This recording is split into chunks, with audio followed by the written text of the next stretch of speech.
And we're live. All right. So, Hi. hi.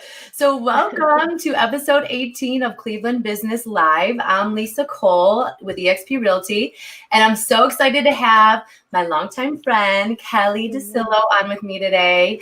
And Kelli Kelli's the owner and the founder of All Hearts Home Health Care. Among other things, this girl's always doing something or building businesses. And so welcome. I'm so happy to have you on, girl. Thank you. Thank you so much for having me. This is so exciting. Absolutely. I really appreciate it. Yes. I need some of Kelli good vibes today. I will pass them your way. Yes, you have nothing but good vibes. So I wanted you to come on today because you are so inspiring to me. You built this business from nothing to 100 employees, and you make it look easy. You look Thank good. you. Well, you look amazing. It definitely. Thank you. Well, you can't see my grays; they're covered. It was not easy, but thank you for saying that. I do appreciate that. Some days I didn't think I would make it. So, well, share with us your story because you've been a hard worker since you were little. So share with us your story and tell us how it all began. Okay, I'll try to make it brief. So I grew up in a family where entrepreneurship was really important. My family has always been in business for themselves, and one thing that my dad taught me was hard work and perseverance. And I remember being young and we went to school together, and I would go from school directly to his office every day. And I would work on this machine called the Mangle, which I still make fun of him for because it sounds like no human should ever work on something called a Mangle, let alone a 10-year-old little girl. So oh my God, I worked, I know, child labor. Yeah, thanks a lot, yeah. At least I have all my fingers still, so that's good.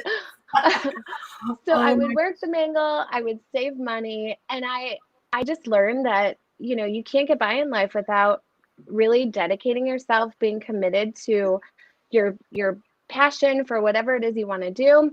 So I went on to school, I graduated from college. I didn't quite know what I wanted to do. I knew I wanted to be in business for myself. It sounded like a dream at that point, which is where I think everything starts. It starts with the dream. It starts with a belief that you can do it. And what I did was I fell in love with helping people. I have a passion for people. I love to be kind. I love to promote, working for others, service. I think it's really important to give back. So I coupled my dream with my passion. And I went and I volunteered. My mom had a friend who did home health care. I worked in real estate at the time because of the flexibility with hours and, being able to make as much money as I needed to support myself. I figured it was a perfect match to start my own company. So I started 14 years ago with my first client. I'll never forget him. His name was Joe, and he was a firecracker. And I think he was the perfect entry and segue into the business because he gave me a run for my money, and he taught me how to keep going for what I wanted. So so we started with nothing. I worked really hard, 2 jobs for many years until I was able to build up enough money to be able to leave real estate altogether and just focus completely on All Hearts, which is what I've done for the last 14 years. Gosh, so, and you made it look so easy because you at Ryan, you were one of the top salespeople. I mean, you were not just selling a house here or there. I didn't realize you were doing both for years. Yeah, I actually, when I was with Ryan, I went part-time so that I, could focus on All Hearts. But, I often tell people my very first year when I opened All Hearts, I made negative $7,000. And I remember, giving this money out and saying, what am I doing? Is this going to work? And I just kept going and going. And, eventually it built up. And, I think when you prove yourself and you show time and time again, you show up, you do the right thing, you truly care, I think that shows. And eventually, that spreads and you're able to foster and grow and develop new relationships, and you prove yourself. And that's the only way that you can truly, be good at what you do, is to have a good track record. Now, what made you keep going? I mean, that's not easy. You're working 2 jobs, you're in the negative. What made you keep showing up?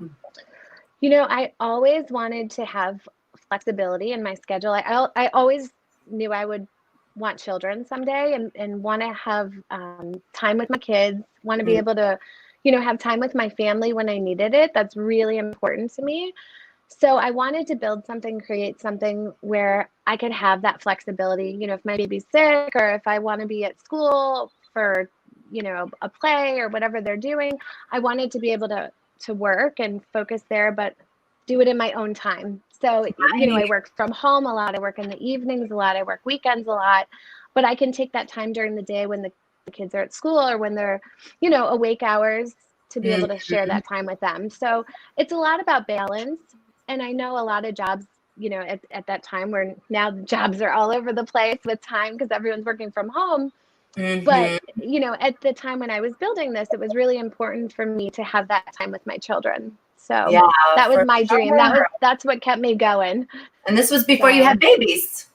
It was. But, again, I mean, I had always kind of focused on what I wanted in life. And I mean, I'm telling you, it all starts with what you dream, what you imagine, what you believe for yourself, how you lay out your life and what you want it to look like. And I think it's important for people to know what that means to them so that they can truly achieve it. How do you keep all of that front and center for you? So because you're constantly just, starting new ventures and trying new things and everything like that. So how do you keep your dreams front and center? How do you stay focused and excited and all that good stuff? Any secrets? I write a lot of stuff down. I journal. Okay. I journal almost daily, and I reflect back on my journals. I actually have pages and pages in my phone of notes. I have, emails to myself. I make commitments to myself. I put them on a calendar. So if I say, I want to complete this goal, or I want to look up this investment, or I want to do something, I put it on my calendar. I set it. And I put a note there, and my timer goes off and off and off, and I won't allow myself to delete it until the task is completed. So I actually have one task that has been on my calendar for a year, and it goes off every day. Stop it's something that's been, no, I swear. And my husband's like, can you please, it's on a shared calendar, can you please just do it or delete it? And I'm like, I will do it. I will do it. Oh my gosh. I mean, you should just do it for you at this point. I know. I just need to look it up, research it. So it's, that's what keeps me focused. Oh my God. I love and it's hard that. Sometimes. Yeah, it's hard sometimes, but I do it. Wow, that is like commitment to keep it on there after a year. Like, I would be like, after a week, I'll forget it. I obviously didn't really want to do it. I know. I should. No, you should not. No, you put it on there for a reason. So you have to keep it there. Yeah, so I mean, some days have like 20 tasks, and I try to go through them and delete them off. So, the journaling. So what are you like journaling about? Like just your life and just things going on and all that good stuff? I do. I journal about my kids. I have a journal for each of them. So I put their milestones. I put things, that they're doing. So the baby today, and sometimes it's two words. Baby said, mama. Lennox said, mama. And then I journal about work. I journal about, my goals, my dreams, where I see myself in 10 years. I think, if you have that focus, you are what you think, you are what you put your mind to, and what you set yourself up to be. So, it's the same thing as you are what you eat. It's true. If you want to be healthy, you got to eat healthy. If you want to, be successful, you have to think success. You have to put yourself in that position to want it. So I love it. I just started doing this journaling. It's called the morning pages, where you wake up and you journal just 3 pages of everything that comes to mind. So I've been doing that for like a week or so, but I'm like, I'm going to start doing the Kelli journals no matter what, every day. So I'll give you a tip. And this is one thing that I do, because a lot of times I don't have like the time to just sit and type. Yeah. So I throw my headset on and I talk to text all the time. If you know me, you know that I am never like phone to the ear. Right. I talk to text, I talk to myself. So I drive and instead of listening to music or listening to podcasts or talking to the kids, when I'm driving just from my house to the office, which is like 10 minutes, I journal. And I talk about my focus for the day. I talk about what my kids are doing. I talk about, my life, my feelings, the world. The world has been so upside down the last couple months. So just, reflecting on where people are at, where society's at, and, where the future of our country is going. I mean, those are all important topics for so many people. Mm-hmm. And just for me to internalize, sometimes I need to just say it. I need to vocalize it. So, oh my gosh, I love it. It's an easy way to do it. And soon you'll be writing your book, so I have to have you back for your book. I love that. I never knew you'll be writing a book. What was that? Yeah, I said you'll be writing a book. You were killing you're gonna write one first, girl. I don't know. I love it. So, I mean, tell us a little bit about I could talk to you forever. We're already at 11 minutes. I can talk to you forever. Tell us a little bit more about All Hearts and how and what you're looking for in terms of employment and all that good stuff. So we are always hiring. We're always looking for good people. We are looking for dedicated staff who want to come in, who care, who truly care about others. We foster a really great, compassionate work environment. We have full benefits. We have retirement. We have, all kinds of goodies and treats here that we love to offer, people who do a great job. So we're always hiring. We are always looking for good people. You can call me directly. I am happy to talk to you about employment, about positions. We move people up. We try to really compensate and do the best we can to keep people who are good. Because they make all the difference in our industry. They're the face of All Hearts, truly. For sure. And I mean, to be always hiring in a climate like this where so many people are looking for work, I mean, definitely reach out to Kelli. And Kelli, what's the best way they can get in touch with you? You can email me. It's Kelli, Kelli, at allheartscare.com. You can call me, text me. My number is 440-342-2026. You could go on our website, www.allheartscare.com. You can Facebook friend me, whatever works. There's so many means. Actually, we're not on Instagram, but you can call Lisa and get a hold of me. I will hook you up. I'll join you with the text. Yes. And Julie says, "Hi, girls." And Rick Capretta says, "What's up, Lisa and Kelli?" What's up? Oh my gosh. Well, I want you to come back because I want to learn more of your secrets of success. And I think so many other people do too. But before we go, I want to start with some new rapid fire questions. So let's see here. What is the last really good book that you read? That's a good one. I read, gosh, I'll be honest with you. The last books I've read were actually baby books. I'm 10 months old. So I have to think. This girl does not have baby books. She's a newborn baby.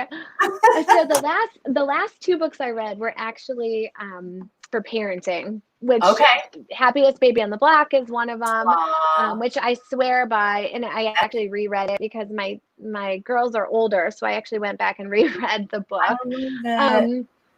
So I'll be truthful. I haven't read any success. But I know you always. That's all right. Any book.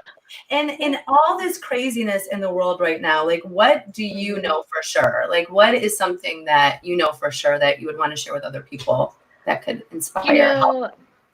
I know that we need warriors out there who are going to put this country back in order. It is so upside down, and we need strong people who are loving, compassionate, who don't see others for their race, color, ethnicity, religion. We need people who are out there who can educate and who can teach their children and teach, the future of this country that, hate and discrimination is just not okay. I mean, there's no room, there's no tolerance for it. So, I think the messages have been so strong. And I think, people are really standing up and, everybody's there. They're all standing up. So it's what we do next that's really going to make the difference. everyone's got the voice now and the message is out there, but where are we going to go with it? How's the change going to happen? Yeah. And I think that's where you go ahead. No, that's okay. I was just going to say, I think we need to, you know, continue growing the message and take it to the next level. So, well, you start the movement and I will follow you. I will preach. Preach, girl. Preach. All right. Well, I love you so much. Thank you for coming on. I love you so much. Thank you. You're the best. Absolutely. Everybody have a good rest of the day. Thank you. Love you.